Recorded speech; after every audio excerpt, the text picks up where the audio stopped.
Good day, my dear friends. I welcome you all to this module on community acquired pneumonia. So, in this particular module, we will be learning about what is community acquired pneumonia, what is the clinical presentation of community acquired pneumonia, how to diagnose, what are the diagnostic strategies, what are the microbiological techniques we usually employ on our clinical perspective, and how to manage, which involves the risk stratification, that is where the patient should be managed, whether in the OPD or in the inpatient or as an inpatient or in the ICU, and how to exactly treat such patients. Lastly, just to sum up, how to prevent the community acquired pneumonia, the strategies. So, let us begin with a practical case scenario. I am sure that in all our routine clinical practice, most of the pulmonologists would be looking a similar kind of a case scenario. So, we recently had the 68-year-old woman who presented to emergency room with 2 days history of productive cough, fever and increased confusion. She was a known case of diabetes mellitus, which was poorly controlled even on high doses of insulin. There was no history of recent hospitalizations, and this patient did not report usage of antibiotics in the recent past. She was febrile, temperature was 101 degree Fahrenheit, blood pressure was slightly on the higher side. She was tachypneic with respiratory rate of 30 breaths per minute and the pulse rate of 122 per minute.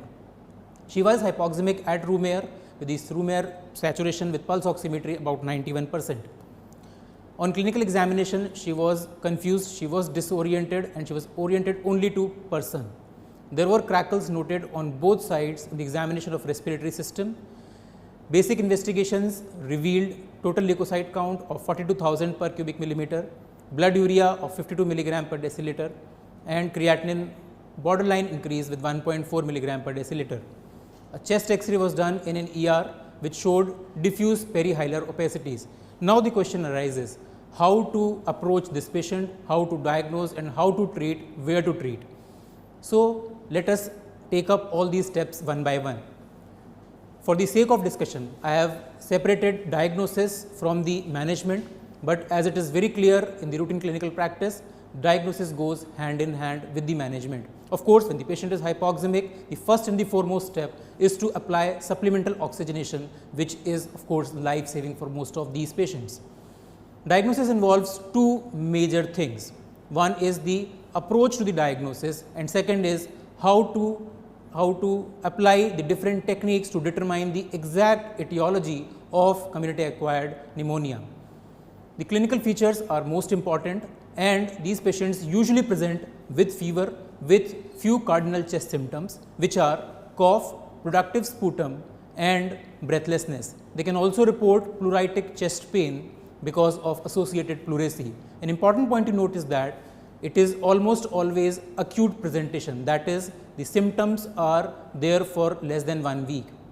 A patient who has pre-existing respiratory disease can also present with community acquired pneumonia. Therein, they will report the increased aggravation of these cardinal chest symptoms over last few days. An important point to remember is that in elderly patients and in immunocompromised patients and in patients who have poorly controlled diabetes, fever can be conspicuously absent, and they require high degree of clinical suspicion for the diagnosis of community acquired pneumonia. Vital signs, of course, nothing to mention, is very important and should be done in each and every patient. Most of these patients would be having tachypnea or they be having tachycardia as well. But a must do thing, which is a fifth vital sign in all of our patients, is pulse oximetry, which is a very small gadget which can be used then and there. It is a point of care assessment which tells us about the estimated level of oxygenation in the blood. And if pulse oximetry is showing hypoxemia, it is almost always pathological, and let me tell you that pulse oximetry tells us about most of the emergencies and helps us to stratify these patients in the routine clinical practice. Less than 92%, less than or equal to 92% in patients who are less than 50 years of age is considered as hypoxemia in such categories. Patients who are more than 50, they tolerate hypoxemia to a lower level, and less than 90% is definitely pathological. Of course, physical signs, the physical signs and symptoms is very important to demonstrate in these patients, and they can have focal areas of bronchial breathing and crackles. However, an important point to note is that almost all of these physical signs lack sensitivity or specificity, and the utility of physical signs in clinical practice is debatable. Then comes the important role of chest radiograph. As we understand, chest radiograph is first and the foremost investigation whenever we suspect a patient of community acquired pneumonia, and chest radiograph is the cornerstone of diagnosis. On the basis of chest radiograph, the pneumonia is broadly divided into either lobar pneumonia or bronchopneumonia, and there is a relatively good inter-observer reliability with these chest radiographs. Of course, chest radiographs also helps us in differential diagnosis when the patient presents with a similar kind of cardinal chest symptoms, which may not be community acquired pneumonia. There can be different presentations on chest radiograph. As seen in this chest X-ray, there is an increased opacity in the right mid zone and the lower zone, which is bounded by a well defined interface, which is the minor fissure. So, this is a very classical chest X-ray of lobar pneumonia. There is something called as salute sign when the two opacities have the same radio density, the interface between the two radio densities merge with each other, and the loss of this interface between the two opacities is called as salute sign. Presence of salute sign either on the cardiac border, on the diaphragmatic border, or on the pleural border is very important, and in fact it can be just one subtle marker of pneumonia in many of these patients. Like you see on the chest radiograph on the left side, this patient has got right middle lobe consolidation, since the right heart border is saluting with an opacity in the lung. Similarly, if the diaphragmatic border is saluted with an opacity in the right lung, then it is suggestive of right lower lobe pneumonia as seen on the left hand side chest X-ray film. This is a X-ray to show the lobes which are different from these zones which are read on chest X-rays. A chest X-ray usually is read as upper zone, mid zone and lower zone depending on the anterior end of the second rib. Till anterior end of the second rib it is upper zone, from second to fourth it is mid zone, and lower than anterior end of fourth rib is the lower zone. However, we must remember that anatomically the lobes do not follow the upper, mid or lower zone. The lobes, in fact the upper lobe occupies the upper and the mid zone, the middle lobe is mainly located into the lower zone. So, this chest X-ray beautifully demonstrates the various lobes of the right and the left lung, and it is important to understand the anatomical landmarks on a chest X-ray to understand the salute sign in these chest X-rays. Asymmetric increase in the lung opacification can be because of either consolidation or it can be because of collapse. But then if there is a presence of air bronchogram, it is pathognomonic of consolidation. This chest X-ray shows multiple air bronchograms in the right upper and the mid zone, which is correlated well on a corresponding CT film. Similarly, if an important point to remember is that if there is increased attenuation of cardiac shadow, especially on an AP film is done in most of our admitted patients, especially in our ICU. So, this is just a subtle sign, and in fact it should not be missed. The left diaphragmatic border is usually seen in up to 2/3 or 3/4 of its margin. If the left diaphragmatic border is salutes or it loses its normal appearance, then it can be just a subtle marker of left lower lobe consolidation.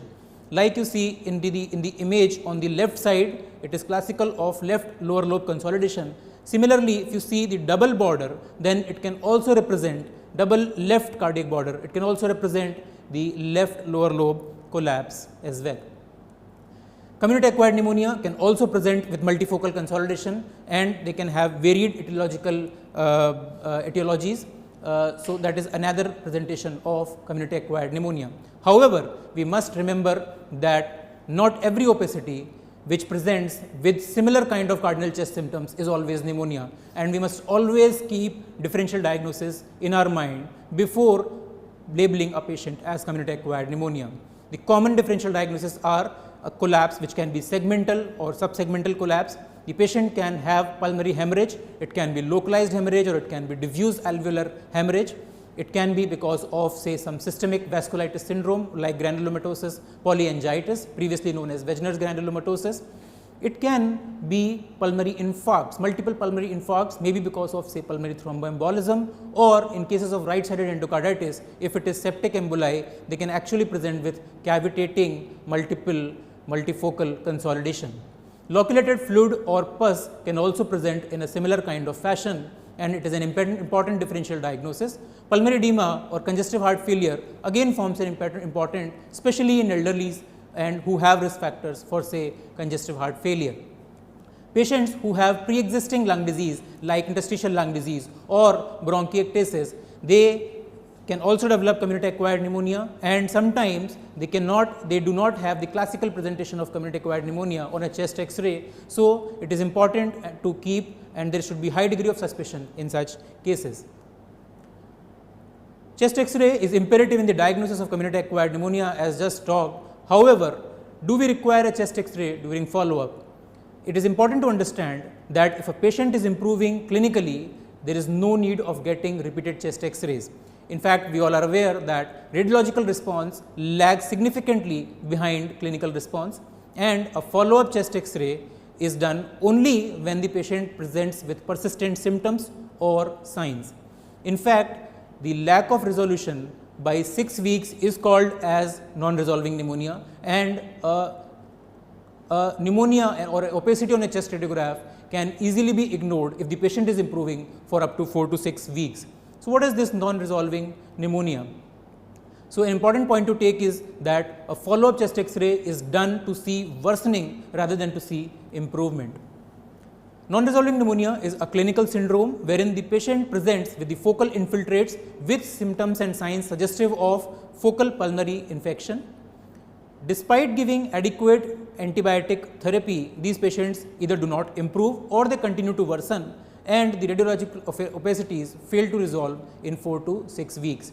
This duration of 4 to 6 weeks is important, since this is not a definite duration, and it is an arbitrary or a consensus or a conventional duration. 4 to 6 weeks, if a patient is not improving or if a patient is worsening, even then the patient can be evaluated for non-resolving pneumonia even much before that.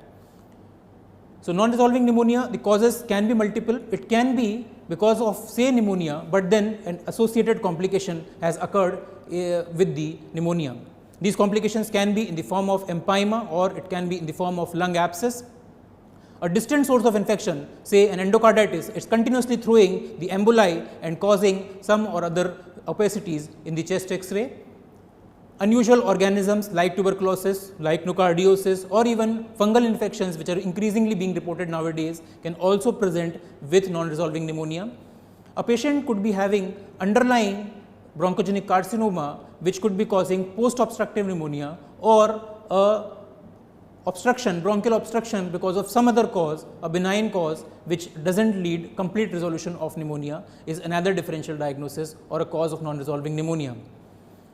Systemic vasculitis syndromes like granulomatosis polyangiitis, cryptogenic organizing pneumonia, acute eosinophilic pneumonia. So, all these are inflammatory non-infectious conditions of the pulmonary system which can also present with non-resolving pneumonia.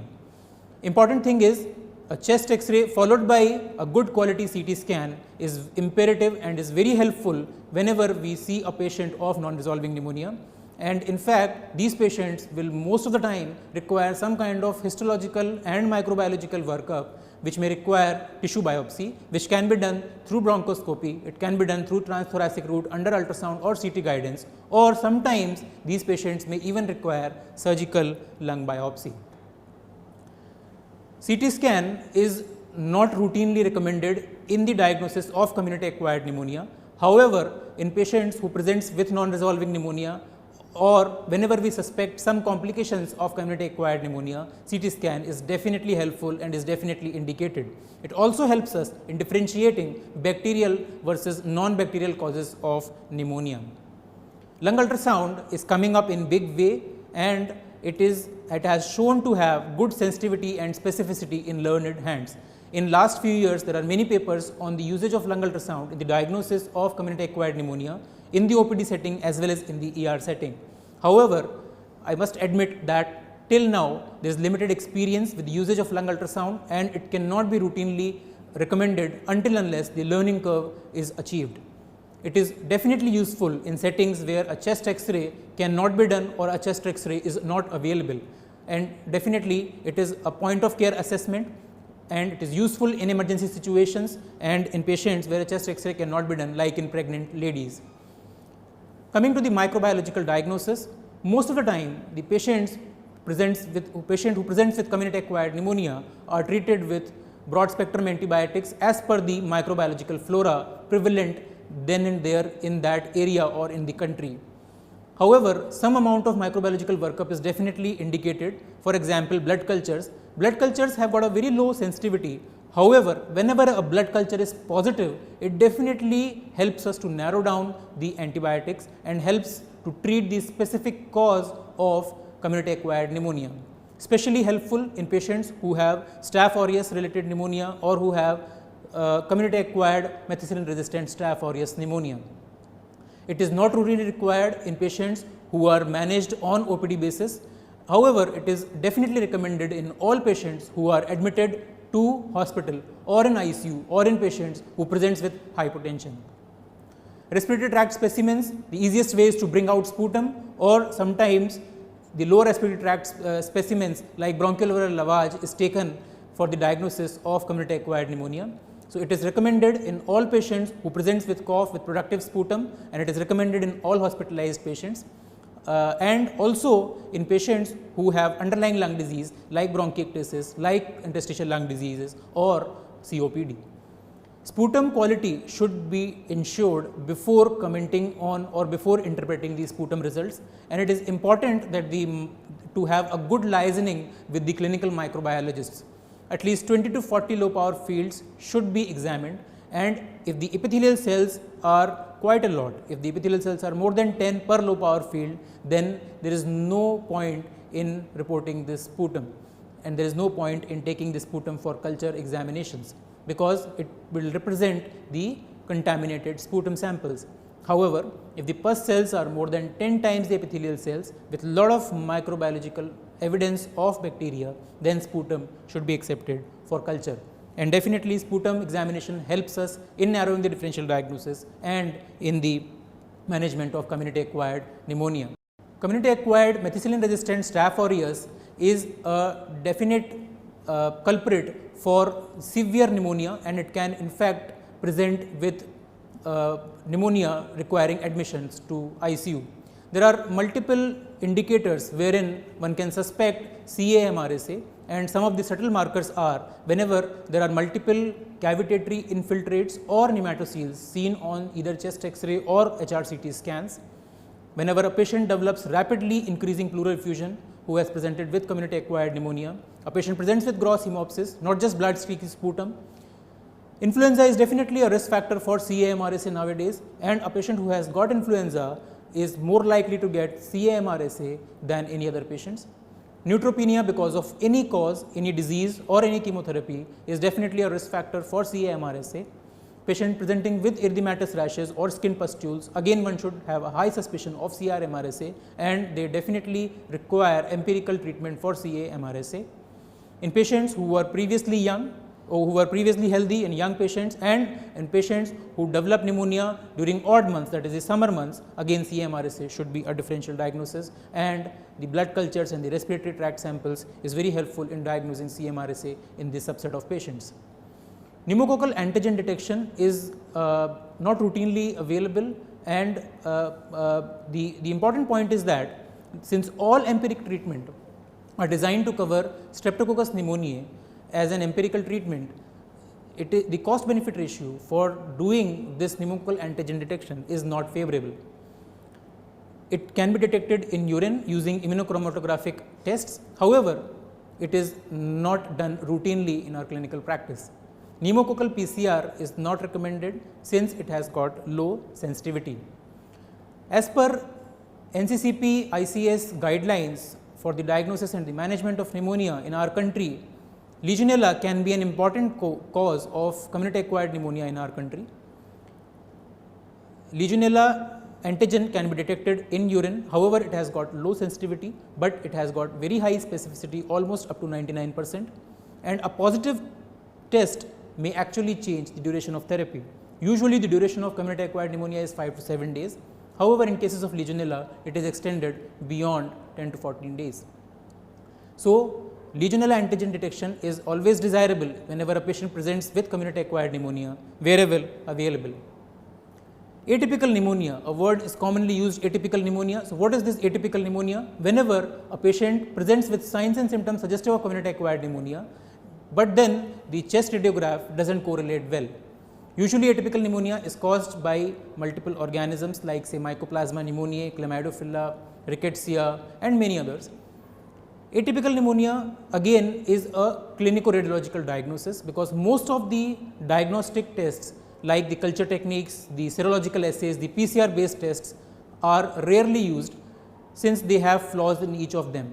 Culture techniques are quite insensitive, and most of these culture techniques take a lot of time in growing these bacteria. They may take up to 2 to 5 weeks to grow. By that time, the patient usually improves or usually lands up in severe sepsis. Serological assays to assess IgM levels may be sensitive, but then many a times the response is not adequately seen in adults. PCR based tests are hardly available and they are rapid, but they have got very low sensitivity and they are not easily available all around in the country. I am sure with the increasing epidemic of various flus in our country, all of us are very prompt in doing reverse transcriptase PCR of throat swab whenever we need to diagnose flu, especially H1N1 swine flu. So, RT-PCR for flu is definitely indicated whenever we are suspecting flu related, influenza related pneumonia. There are many biomarkers which have been studied in the diagnosis of community acquired pneumonia, and 3 have been extensively studied. One of them is procalcitonin, C-reactive protein and S-TREM1. Procalcitonin is probably helpful in patients who have got severe sepsis and who get admitted in ICU, and the level of procalcitonin when it is less than 0.5 nanogram per ml is definitely useful whenever we need to differentiate the bacterial versus non-bacterial cause of community acquired pneumonia. It is also helpful whenever we need to decide for the antibiotic cessation in certain subset of patients, but then it should not be used routinely in all patients. So, whenever a patient presents with community acquired pneumonia, we need to decide whether this patient needs to be treated on OPD basis, or this patient needs admission to the hospital, or this patient needs an emergency ICU care. So, how do we actually risk stratify these patients? There are multiple scores which have been developed over the years by different scientific committees. Let me tell you, none of these scores have been actually validated to a large extent, and none of them have been shown to be superior to one another. So, it is important to understand the basic principles or the basic modules or the basic part of these different scores which have been developed. Pneumonia Severity Index is definitely helpful in risk stratification of these patients, but then it is very cumbersome to use it in routine clinical practice. Curve 65 I think is the most commonly used index for risk stratification in community acquired pneumonia. It is very simple. C stands for confusion, U for blood urea, R for respiratory rate, B for blood pressure, and 65 years, more than 65 years. There are many other scores which have been developed like CAPPIRO, SmartCop, ADROP, RIA-ICU, KERXO, and of course, we must not forget about the ATS. It's a Infectious Disease Society of America criteria which helps us to actually delineate patients who require ICU admission.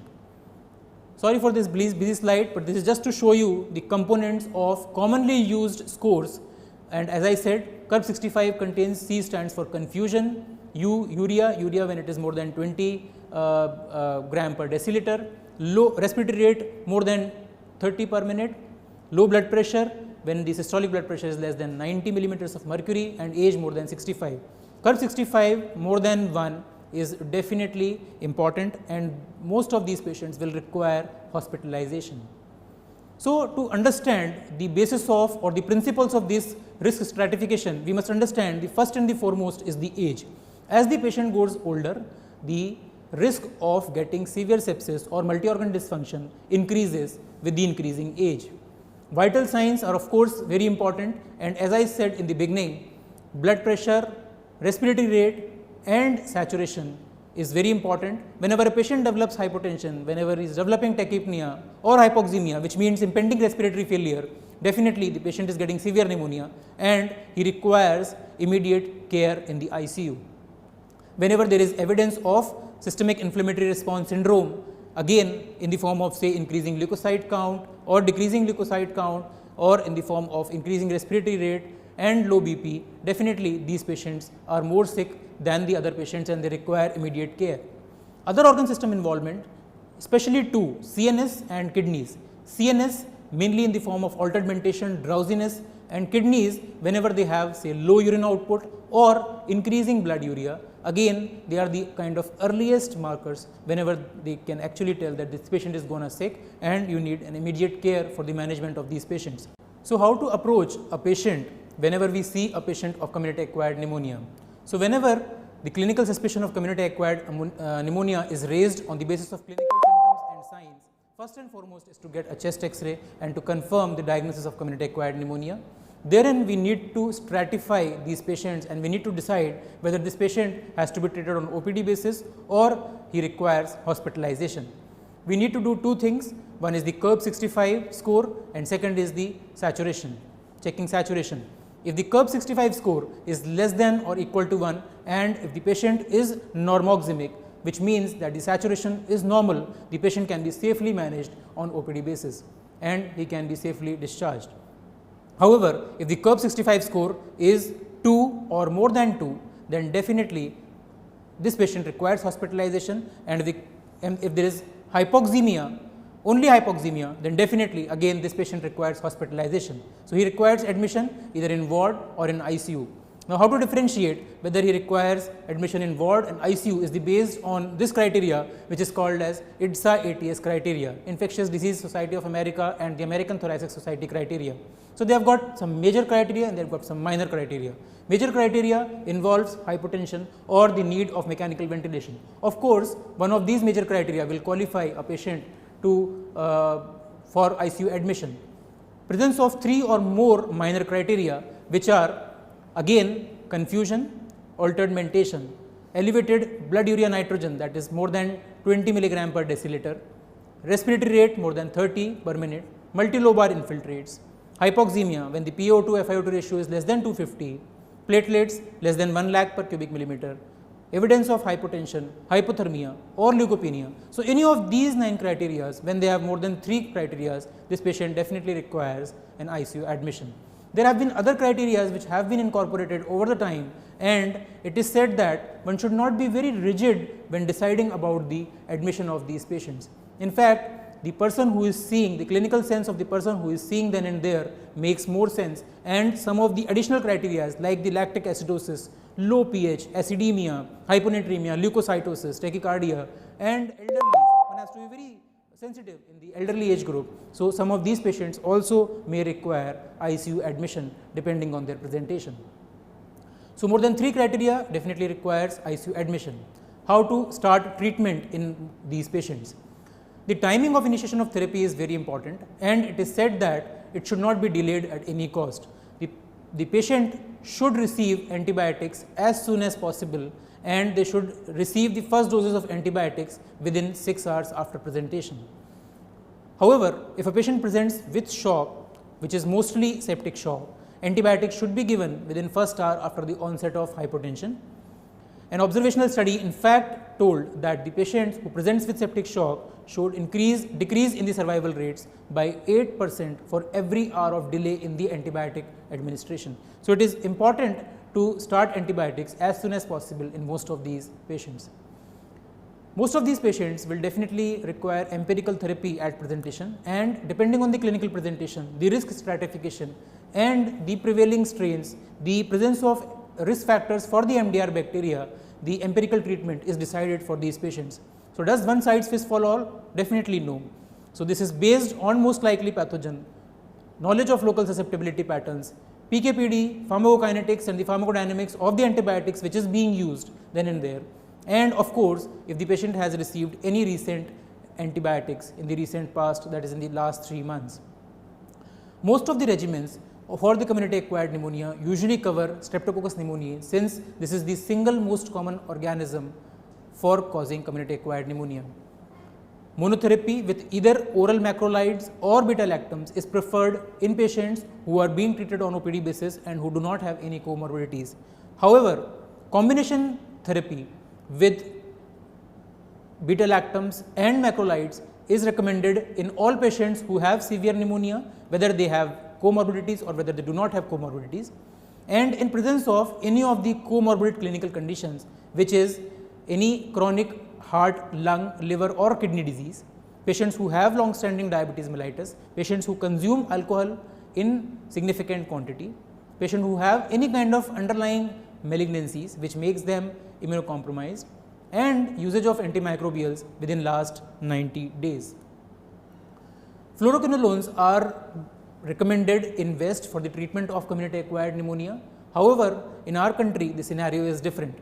There are multiple studies on the usage of fluoroquinolones in the community acquired pneumonia, and most of these studies have shown that the fluoroquinolones prescription actually lead to increased resistance in the Mycobacterium tuberculosis whenever these fluoroquinolones are used again and again. In fact, the usage of fluoroquinolones can mask active pulmonary tuberculosis, they can delay the diagnosis of tuberculosis, and they increases the chances of drug resistance. So fluoroquinolones are not to be used as upfront therapy in our country as far as possible. In admitted patients, usually it is a combination therapy with the antibiotics, and usually a beta-lactam, an injectable beta-lactam plus a macrolide is preferred. Fluoroquinolones may be used in a subset of patients once you are very sure that this patient does not have active pulmonary tuberculosis. Beta-lactams and beta-lactamase inhibitors combination can also be given whenever a patient has a risk factor for MDR bacteria, especially when they have non-lactose fermenting gram-negative bacilli. Whenever you have a suspicion or a proven Pseudomonas infection, then anti-Pseudomonal drugs should be used, and these patients should again be re-evaluated at the end of 2 to 3 days, by which time most of these patients will start showing the response. If they do not show an adequate clinical response, then it is better to re-evaluate the patient, it is better to relook the patient and see if they require some kind of antibiotic therapy change. Most of these patients should be evaluated for any of these risk factors for multi-drug resistant bacteria, and in fact presence of any of these risk factors helps in shortlisting the patients who will require say a higher category of antibiotic. Antimicrobial therapy within last 3 months, present hospitalization of more than 5 days or hospitalization for more than 48 hours in preceding 3 months are big risk factors for acquiring MDR pathogens in these patients.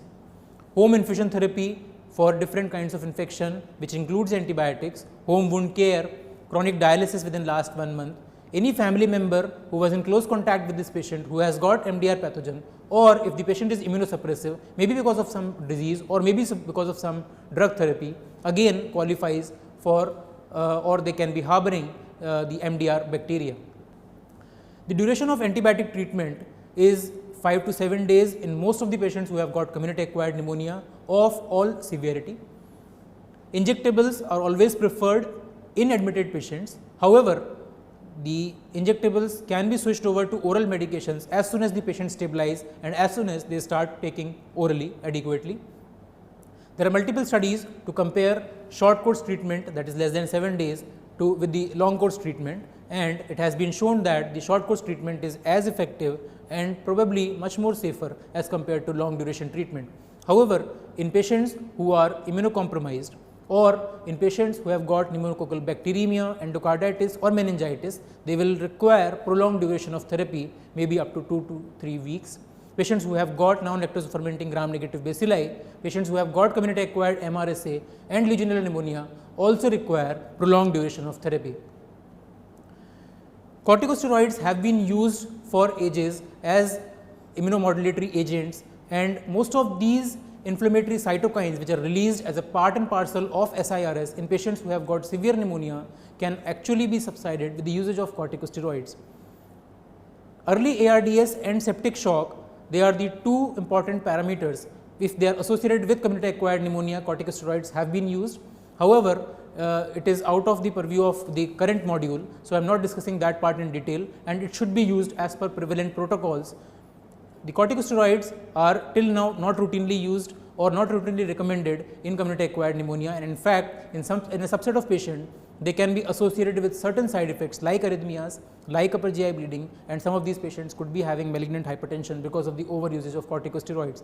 However, the usage of corticosteroids is increasing nowadays, and in fact, there is a big meta-analysis which is published this year in ACCP journal, wherein it has been said that corticosteroids leads to decreased risk of ARDS with community acquired pneumonia. It also reduces length of hospital stay, it also reduces length of ICU stay, duration of IV antibiotic treatment, and time to clinical stability. However, an important point to note is that there is no mortality benefit with the usage of corticosteroids in patients with community acquired pneumonia. However, this meta-analysis has also showed that corticosteroid use whenever indicated is safe and it is not associated with increased risk of adverse events. There are many other adjunctive therapies which have been used by various investigators over the time for patients who have got community acquired pneumonia, like probiotics, statins, ACE inhibitors, various cough medications, mucolytics, steam inhalation, inhaled nitric oxide, ulinastatin, IVIG, and GCSF.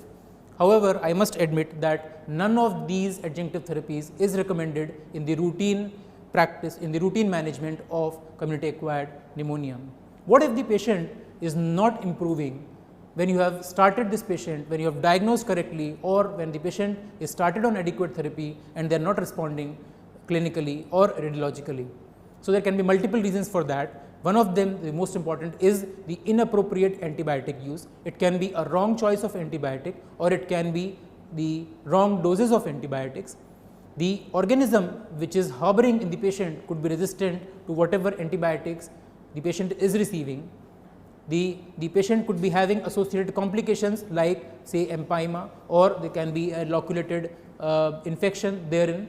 An associated obstruction, maybe in the form of foreign body or lung cancer, can also preclude them to have the usual clinical response in these patients. They could be having other causes of fever as well, like a distant infection, like thrombophlebitis, like drug induced fever. So there can be multiple reasons for the lack of response for these treatments.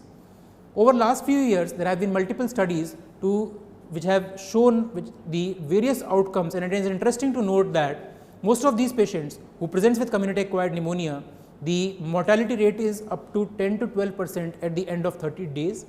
After discharge, almost 1/5 of the patients are readmitted within 30 days. Many patients, especially elderly, they actually take several months to return to their previous state of health, and in fact, some of them never do. In those who survive for 30 days, mortality is substantially increased at 1 year, even when they are completely treated for community acquired pneumonia, even when the radiological opacity has resolved completely. So, community acquired pneumonia actually may be a harbinger of say some underlying condition that limits the lifespan. So, it is important to understand that a community acquired pneumonia should of course be followed up during the acute course, but then these patients should also be followed up at regular intervals, maybe at 3 months, maybe at 6 months, to look upon certain factors for the early diagnosis of anything else which can actually preclude them from having complete recovery. Lastly, I will just touch upon few slides on the prevention of community acquired pneumonia. Smoking cessation is most important, and it is advised for all current smokers. 2 vaccinations, influenza vaccine and the pneumococcal vaccine, they are to be used in a specific subset of patients. Influenza vaccine should be considered in all adults, in fact in all more than 6 months of age, but the routine use of pneumococcal vaccine is not recommended as per the latest API guidelines of our country. So, pneumococcal disease the pneumococcal vaccine is recommended in all patients who have got chronic cardiovascular, pulmonary, renal or liver disease, in patients who have got diabetes mellitus, CSF leaks, patients who are consuming alcohol in significant quantity. Before splenectomy, 2 weeks before splenectomy, all these patients should be receiving pneumococcal vaccine, and any condition which leads to immunocompromised state also mandates the usage of pneumococcal vaccine. Influenza vaccine, again most of these indications are same. However, influenza vaccine nowadays, with the increasing epidemic of influenza every year, it is recommended in all adults who are more than 6 months of age. So, coming back to our patient which we discussed in the initial go. So, we had this 68-year-old lady with poorly controlled diabetes mellitus, 2 days history of cough, fever, no recent hospitalization, she was tachypneic, she was hypoxemic, and she has altered mentation and high blood urea. So, how to approach? This patient had Curb 65 score of 4, she had 4 minor criteria for severe CAP. So, definitely she requires ICU admission as per ATS ITSA guidelines.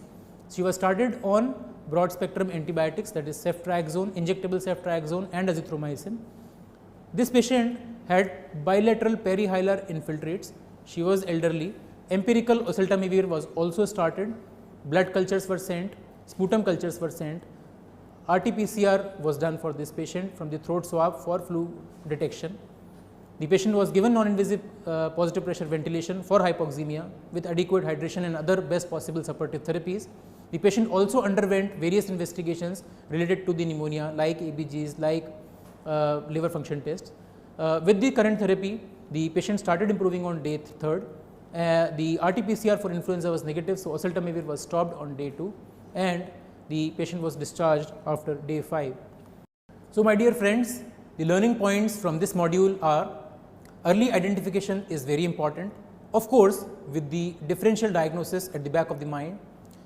Underlying cardiopulmonary disease, pre-existing cardiopulmonary disease and atypical presentation are common in elderly patients and in immunocompromised patients, and you require a high degree of clinical suspicion in this subset of patients. Chest radiograph is of course the cornerstone of diagnosis, but then a follow-up chest X-ray is indicated only to see worsening and not to see improvement. If the chest X-ray is not improving even after 4 to 6 weeks, it qualifies for non-resolving pneumonia. One must look for complications or additional problems if the patient is not showing adequate clinical or radiological response, and a CT scan is very helpful in such subset of patients. Risk stratification is very important, and presence of 3 or more than 3 minor criteria as per ATS or ITSA criteria qualifies this patient for ICU admission, and these patients should be treated intensively because sometimes it can be life threatening. Appropriate antibiotics in right doses as soon as possible should be administered in all patients who presents with community acquired pneumonia. As far as possible, we must avoid fluoroquinolones. This is against the Western guidelines because our country is full of tuberculosis, and overusage of fluoroquinolones can actually lead to increased resistance, and we are losing one important drug as far as the treatment of tuberculosis is concerned. One must actively look for risk factors for MDR organisms in each and every patient, so that the appropriate antibiotics can be timely administered, and of course, as I said, timely follow-up is preferable even after the patient has shown complete clinical and radiological response, because sometimes the simple community acquired pneumonia can actually be a harbinger of another disease which may be apparent on the follow-up. Thank you all for patient hearing.